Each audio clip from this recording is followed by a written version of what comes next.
Hello guys, welcome to my channel. जैसे मैंने promise किया था कि मैं मंडे से कोशिश करूंगा वीडियोस डालने का। थोड़ा बिजी शेड्यूल चल रहा है तो मैं वीडियो अपलोड नहीं कर पाता हूं डेली बेसिस पे।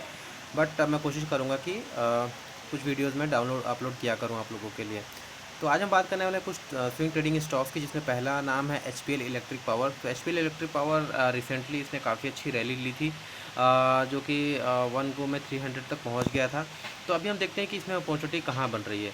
अगर हम इसके वीकली टाइम फ्रेम पे चार्ट पे देखें तो यहाँ पे इसने अपने अराउंड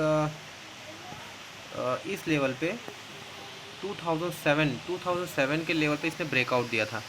ब्रेकआउट कब दिया था? इसने ब्रेकआउट दिया था अराउंड, इसने ब्रेकआउट दिया था इस लेवल पे।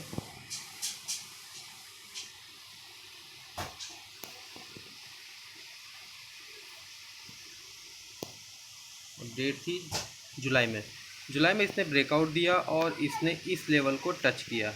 इस लेवल को, ये लेवल कौन सा था? 266 का लेवल इसने टच किया। अब हम देखते हैं इसने यहाँ से रिवर्सल लिया। यहाँ से रिवर्स मतलब यहाँ से इसने ब्रेकआउट दिया और यहाँ से इसने वापस से इस लेवल को रीटेस्ट किया। रीटेस्ट कौन सा? 191 लेवल का, जहाँ से इसने ब्रेकआउट दिया। मतलब रीटेस्ट देने के बाद ये वापस ऊपर की तरफ चल पड़ा है। तो मतलब इसका जो मोमेंटम है वो काफ़ी अब स्ट्रॉन्ग हो चुका है। स्ट्रॉन्ग इसलिए मैं कह रहा हूँ क्योंकि अगर कोई भी स्टॉक ब्रेकआउट देता है और वहाँ से वापस नीचे आकर ऊपर की तरफ लेता है, दैट मीन्स कि उसकी नीचे आने की प्रोबेबिलिटी ख़त्म हो जाती है और ये उसी ऊपर लेवल से अपने टारगेट को छूने के लिए रेडी हो जाता है। तो इसका टारगेट हम क्या कैलकुलेट करते हैं? अगर मैं इसका टारगेट देखूँ तो अगर मैं इसका टारगेट अगर देखूँ तो इसका टारगेट है अराउंड,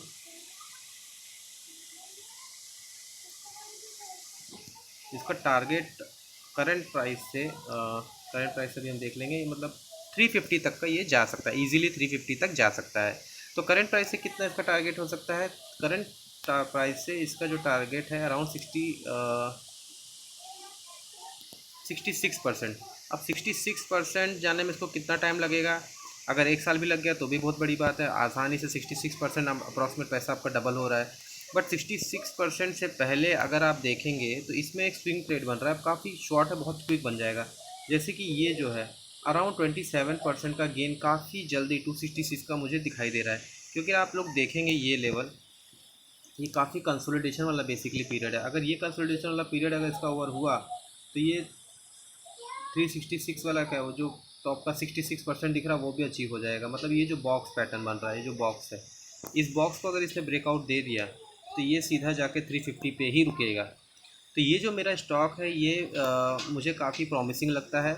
और अगर आप लोग इसके वॉल्यूम्स में भी देखें तो इसके जो वॉल्यूम्स हैं, ये देखिए वॉल्यूम्स काफ़ी ज़्यादा बढ़ रहे हैं। यहाँ पे ये पोर्शन देखो, ये पोर्शन में इसका जो वॉल्यूम है काफ़ी ज़्यादा बढ़ रहा है।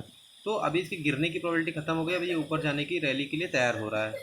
तो ये मेरा जो स्टॉक है, पहला स्टॉक है H electric power for swing trading, जो कि काफ़ी फंडामेंटली भी अच्छा स्टॉक है।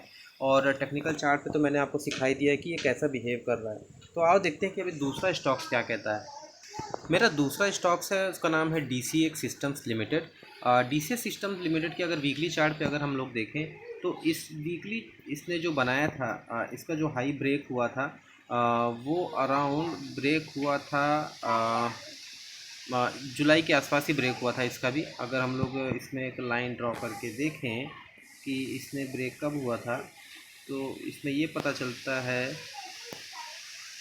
नवंबर 2023 में, मतलब रिसेंटली इसका ब्रेकअप जो है ब्रेक हुआ था। लेकिन इससे पहले एक बार ये ब्रेक हुआ था यहाँ पे ब्रेक हुआ।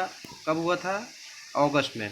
लेकिन यहाँ पे इसने ब्रेकआउट तो दिया बट ब्रेकआउट सस्टेन नहीं हुआ, क्योंकि इस ग्रीन कैंडल के ऊपर एक और ग्रीन कैंडल बनी ही नहीं। दैट मीन कंफर्मेशन ब्रेकआउट का हुआ ही नहीं।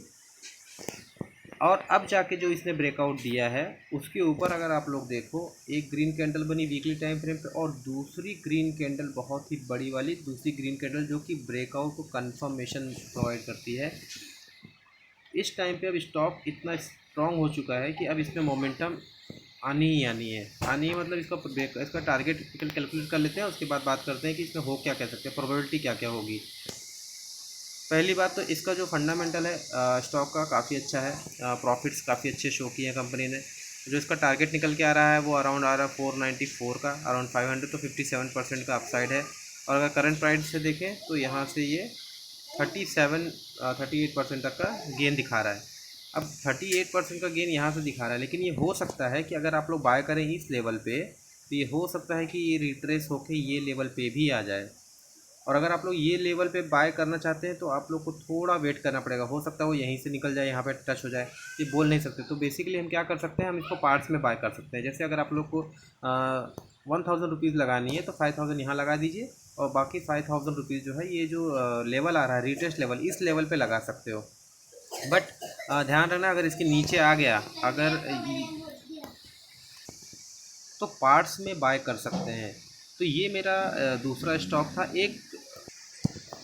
तो ये मेरी जो एनालिसिस थी 2 स्टॉक्स के ऊपर स्विंग ट्रेडिंग के लिए, एजुकेशन पर्पस के लिए थी। मेरे कहने से ख़रीदना नहीं है, आप खाली एजुकेट होते जाइए, सीखते जाइए। फ़िलहाल इस वीडियो में इतना ही। वीडियो को लाइक कीजिए, सब्सक्राइब कीजिए, पसंद आए तो दोस्तों में शेयर कीजिए। मैं कोशिश करूँगा और भी वीडियो आते रहें और आपको लर्निंग के लिए। और मेरी जो वीडियोस होती हैं वो काफ़ी लॉन्ग टर्म के लिए वैलिड होती है, तो आप मेरे प्लेलिस्ट में जाके देखिए कौन सी स्टॉक्स में अभी भी अपॉर्चुनिटी है। जो हमने टारगेट डिस्कस किए थे क्या वो अचीव हुए हैं या अभी भी वहीं पे है या फिर रिटेस्ट हो रहे हैं या फिर अलग है। तो अपॉर्चुनिटी काफ़ी अच्छी होती है। मैं अच्छे स्टॉक्स ही सेलेक्ट करता हूँ जो फंडामेंटली अच्छे होते हैं। आप लोग उनमें जाके उनमें अपनी पोजीशन बना सकते हैं। आफ्टर टेकिंग योर जो एडवाइज़र्स होते हैं उसकी सलाह के बिना आप ले सकते हैं। तो फ़िलहाल वीडियो में बस इतना ही। मिलेंगे दूसरे वीडियो में, तब तक के लिए बाय बाय।